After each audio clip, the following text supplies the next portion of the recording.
There is an island in the Caribbean that belongs to the United States of America. Its people are American citizens from birth. They pay into the same federal systems. They serve in the same military. They die in the same wars. And yet, they cannot vote for the president of the country they belong to. They receive fewer federal benefits than any of the 50 states. And when disaster strikes, they wait longer for help than anyone else on American soil. 3 million people call this island home, and every single day they choose to stay. The question the rest of the world never thinks to ask is, why?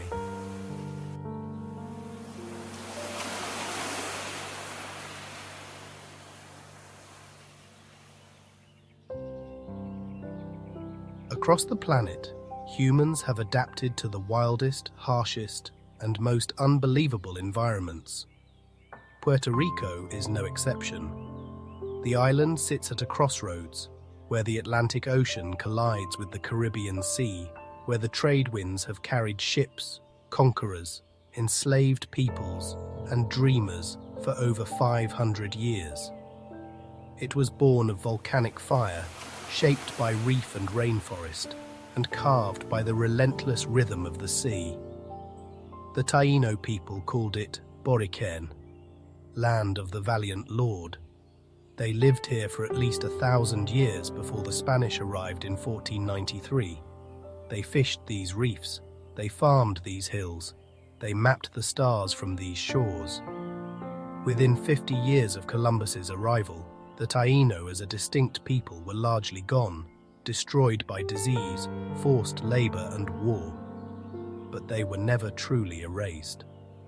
Their DNA survived, their words survived.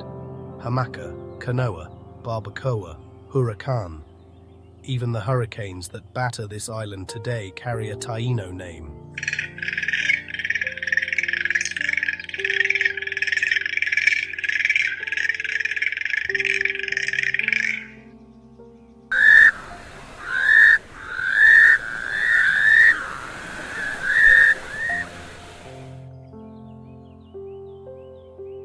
What followed was 5 centuries of empire.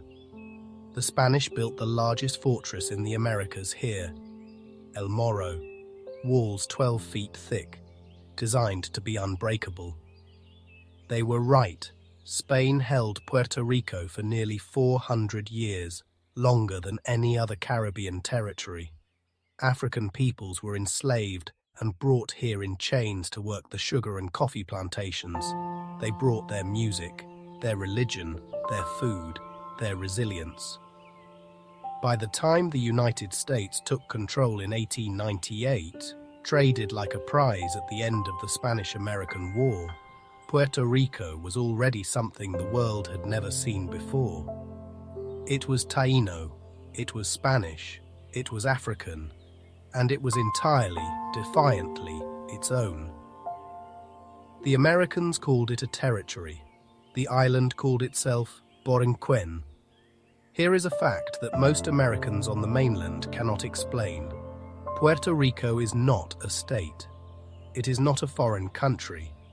It is a commonwealth, an arrangement that grants American citizenship to everyone born here, while denying them the full rights that citizenship carries everywhere else.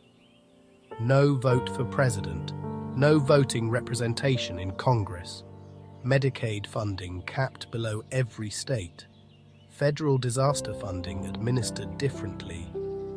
It is a status with no clear parallel in the modern world. And yet, no one asked the people who lived here whether they wanted it. The island has held referendums, 6 of them. Each time, a majority voted for statehood or some form of change. Each time, Congress did not act. More Puerto Ricans live on the US mainland today than on the island itself. That number grows every year. And still, 3 million stay.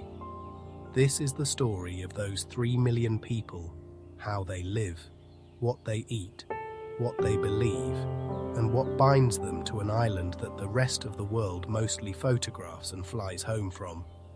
Make sure to watch until the very end, because the answer to why they stay might just change the way you see the idea of home itself.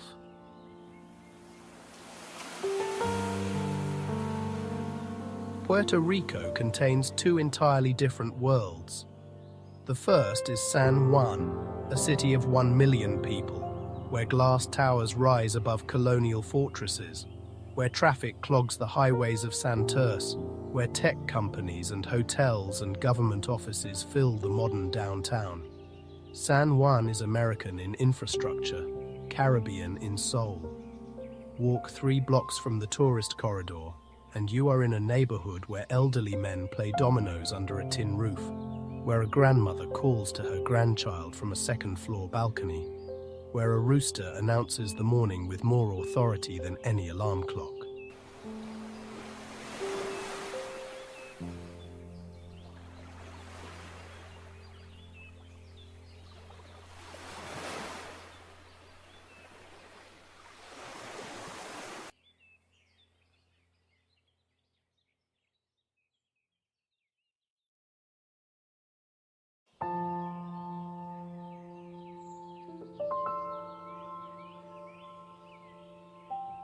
The second Puerto Rico is the interior. Leave San Juan and climb the island's spine, the Cordillera Central, and you enter a different century. Here the towns are small and unhurried. Streets are steep and narrow. Roosters and plantain trees compete for space in front yards. Coffee grows on hillsides that have been farmed by the same families for generations. These are the mountain towns, Los Pueblos, places where the panaderia is the social center of the morning, where everyone knows the pharmacist by name, where the plaza's Catholic Church has stood for 300 years and shows no intention of leaving. Puerto Ricans are fiercely proud of their municipality, where someone is from, not just Puerto Rico, but which town, is a defining part of identity. To be from Ponce is different from being from Mayagüez. To be from Loíza, historically the heart of Afro-Puerto Rican culture, is different again. The island is small, 35 miles wide, 100 miles long. You can drive it end to end in 3 hours, but within those dimensions lives an entire universe of difference. The day in Puerto Rico begins with coffee, not the filtered, mild afterthought coffee of the mainland, but café de la isla, dark roasted, often grown right here on the island's mountain slopes, brewed strong in a collador, the cloth filter passed down through generations.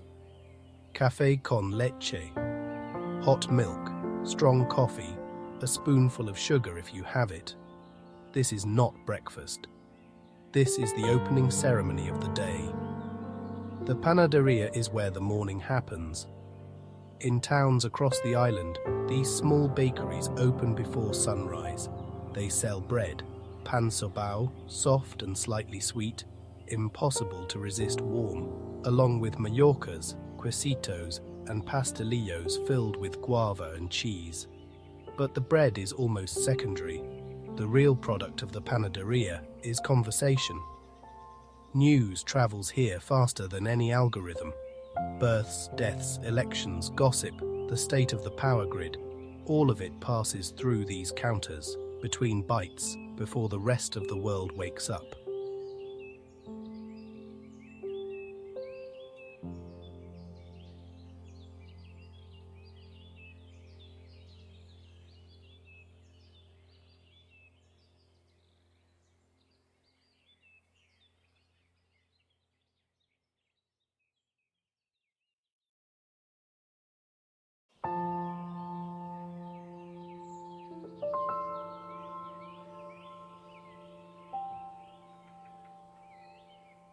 Puerto Rico was once called the showcase of the Caribbean.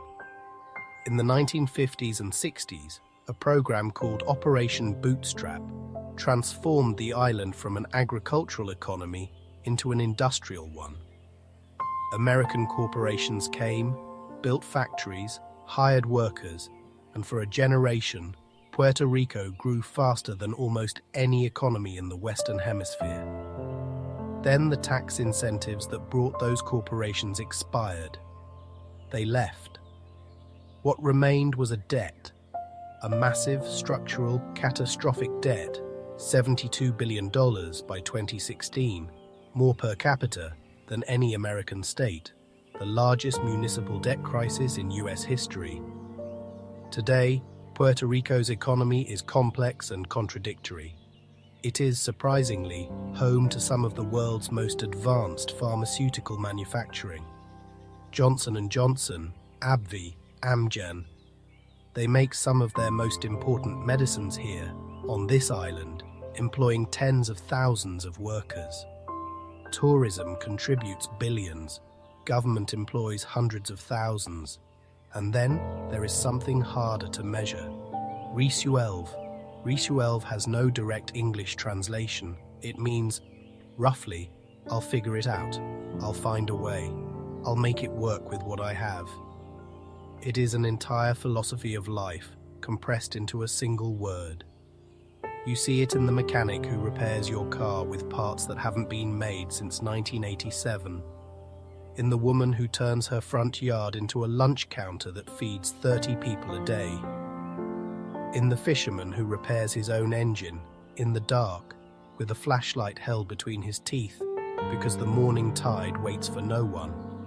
There is also the informal economy, the underground economy, that official statistics never fully capture.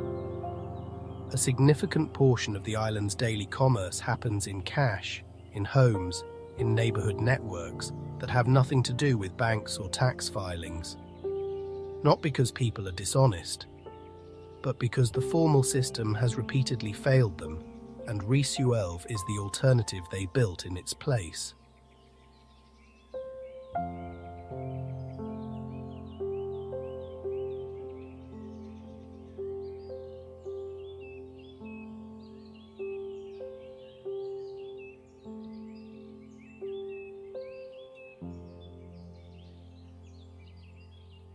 In Puerto Rico, food is not nutrition. Food is memory. Food is argument.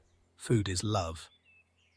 Cocina criolla, Creole cooking, is the cuisine that emerged from the collision of Taíno ingredients, Spanish technique, and African culinary tradition.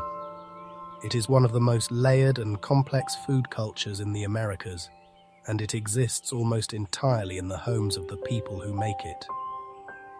Every Puerto Rican kitchen begins with sofrito, not the jarred version you find in the supermarket. The real one, blended fresh, smelling of things that don't translate into English. Sofrito is not an ingredient, it is a foundation. It is the answer to the question, why does food taste different here? It goes into the rice, into the beans, into the stew, into the pork, into the chicken, into the soul of the meal, mofongo.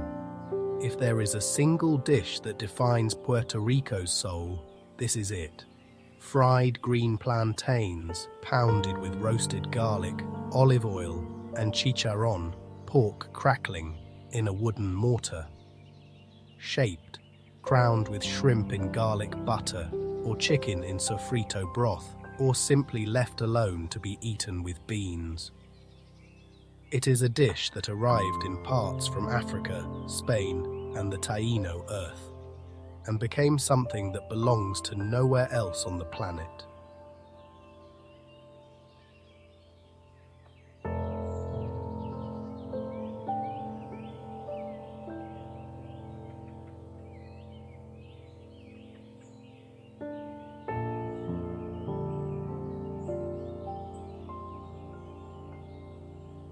There is a conversation happening in that plaza, not in words, in rhythm. Bomba is one of the oldest musical forms in Puerto Rico, born in the slave communities of the 17th century. A language of resistance, disguised as celebration, performed under the eyes of enslavers who did not understand what they were watching. The drummer does not lead in bomba.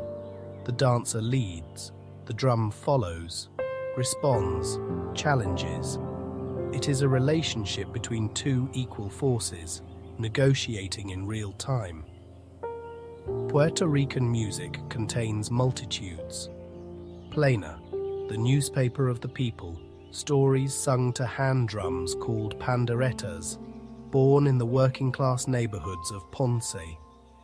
Gibero music, the sound of the Puerto Rican countryside, played on the cuatro, a 10-string guitar native to this island alone, its sound like something between a mandolin and a sigh.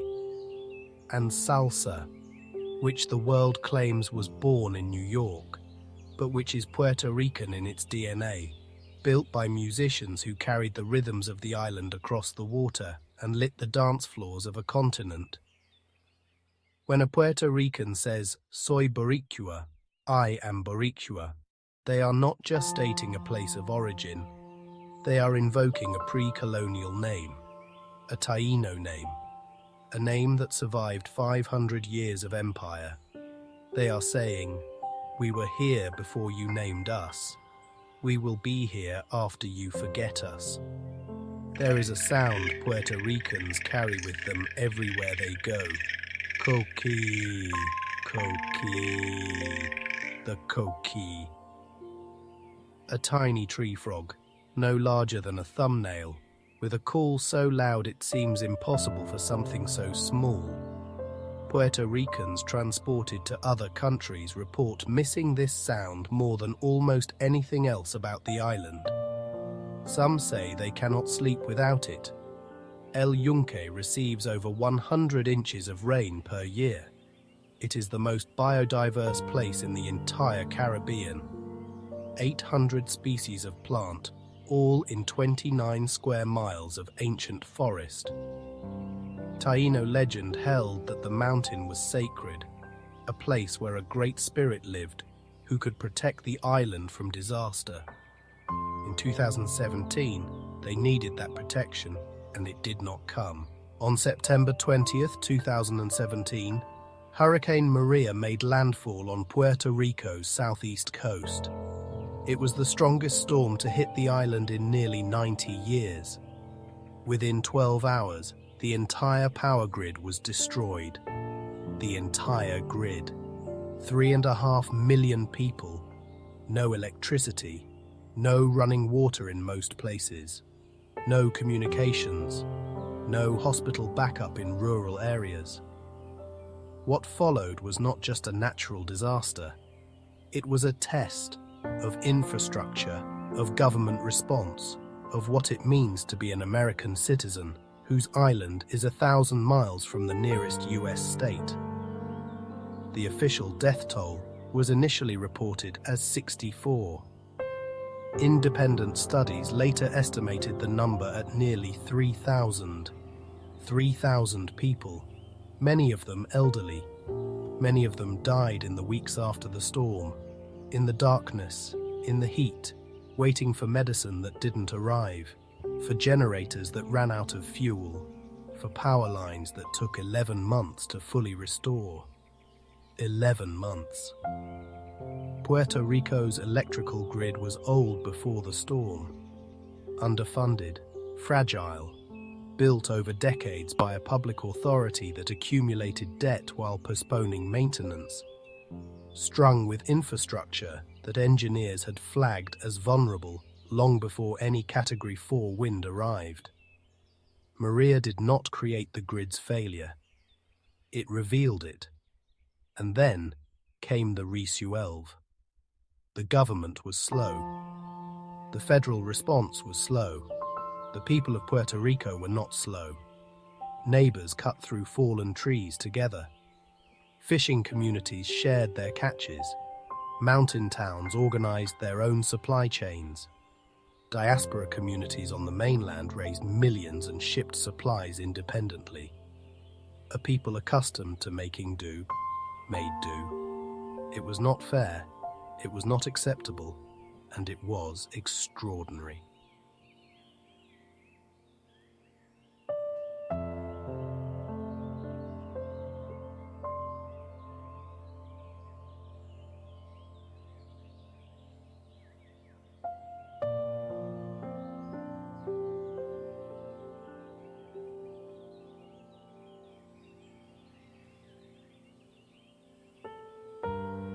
Puerto Rico's greatest ongoing crisis is not its debt. It is not its grid.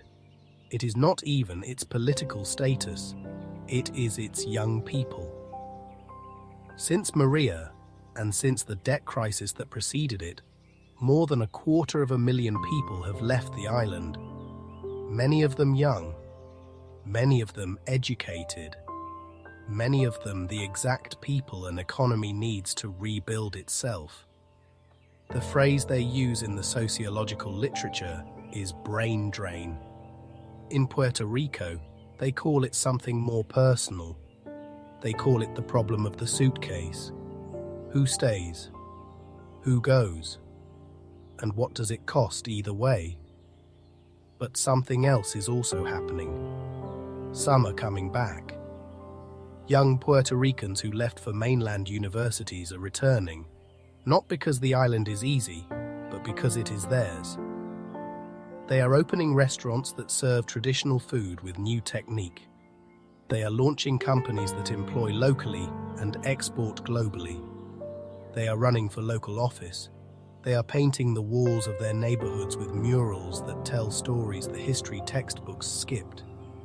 They call themselves Boricuas de acá, Boricuas of here, not the diaspora, the ones who chose to be present. What makes them truly unreal?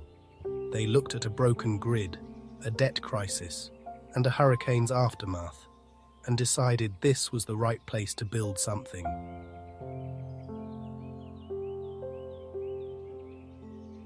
When the sun goes down on Puerto Rico, the island does not go quiet. It goes outside. Life in Puerto Rico is lived outward, toward the street, toward the neighbor, toward the community. Walls are low, doors stay open.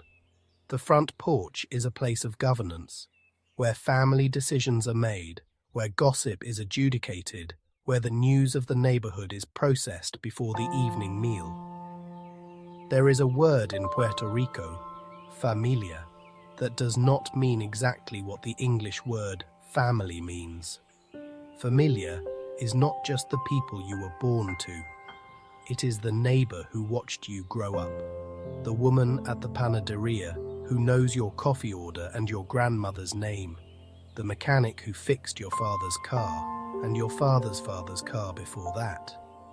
Community here is not something you join, it is something you are born inside of. So why do 3 million Americans choose an island over the mainland? It is not because the island is easy. Puerto Rico is not easy. Its politics are unresolved. Its economy is fragile. Its grid still fails in storms. Its young people still weigh suitcases against roots. None of that is a secret. The people here know all of it. They live all of it. They stay because of the coffee in the morning and the neighbor who knows how they take it. They stay because of the drum that speaks and the dancer who answers. They stay because mofongo cannot be reproduced in a mainland kitchen, no matter how carefully you follow the recipe, because the plantains are different and the air is different and the hands that make it are different. They stay because Boriquén is a word that carries 1,000 years of meaning, and no other place on earth can hold it. They stay because the coquille sings only here. And for 3 million people, that turns out to be enough. So, which moment of this island story moved you most? Was it the people who came back after the hurricane? The food that carries 500 years of history in a single dish? Or the simple truth of a grandmother calling a child home for dinner? Tell me in the comments below. And if this journey was worth your time, share it with someone who has never thought about what Puerto Rico really is. Until next time, keep exploring, because humanity is far more unreal than you could ever imagine.